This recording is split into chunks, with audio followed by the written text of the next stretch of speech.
আসসালামু আলাইকুম রহমতুল্লাহি ওয়া বারাকাতুহু।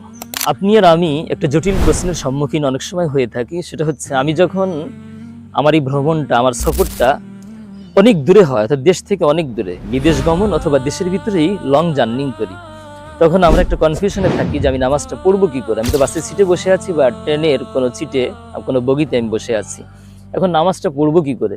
হ্যাঁ, আমার জন্য কিন্তু শরীয়ত ইসলামে নামাজের একটা সুন্দর সমাধান রয়েছে।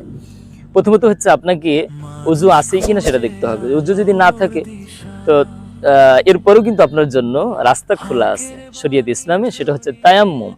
আপনি বাসের সিটে বা পাশে বডিতে আপনি হাত মেরে, এরপর হচ্ছে সেই হাতটা দিয়ে এভাবে ঝাঁকি দিয়ে মুখটা মুছে ফেলেন সুন্দর করে, এরপর হচ্ছে আবার হাত মেরে এই হাত মোছেন, এই হাত মোছেন, হয়ে গেল নামাজের পবিত্রতা।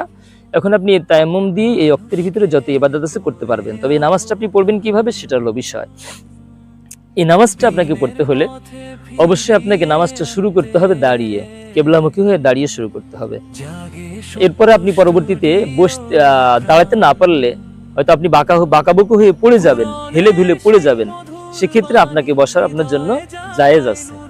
তবে আপনাকে আরেকটা বিষয় মনে রাখতে হবে, আপনি বাসের সিটে বা যে সিটেই বসেন, আপনি মন ইচ্ছা মতো নামাজ পড়ছেন হবে না। আপনাকে দেখতে হবে যে পশ্চিম বা কেবলা কোন দিকে। গাড়ি যদি সেদিকে ঘোরে, আপনাকেও চেহারা সেদিকে ঘোরাতে হবে, কারণ পশ্চিম দিক ছাড়া তো নামাজ হয় না। এই জন্য এই বিষয়টি খেয়াল রেখে আমরা ইবাদত করব।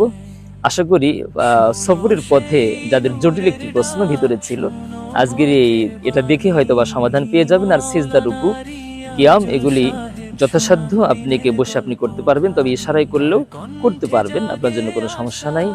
তবে নামাজটা যেন সুন্দর হয় সেদিকে অবশ্যই সতর্ক দৃষ্টি রাখবেন। আল্লাহ আমাদেরকে বুঝার এবং আমাদের জীবনের যে সবচেয়ে বড় দামি আমল হচ্ছে নামাজ, সফরের পথেও যেন আমি এই নামাজটা ভুলে না যাই। আল্লাহ যেন আমাদেরকে আমল করার তৌফিক দান করেন। আবারও দেখা হবে এ ধরনের জটিল ও কঠিন প্রশ্নের সমাধান নিয়ে সত্য স্টুডিওর পর্দায়।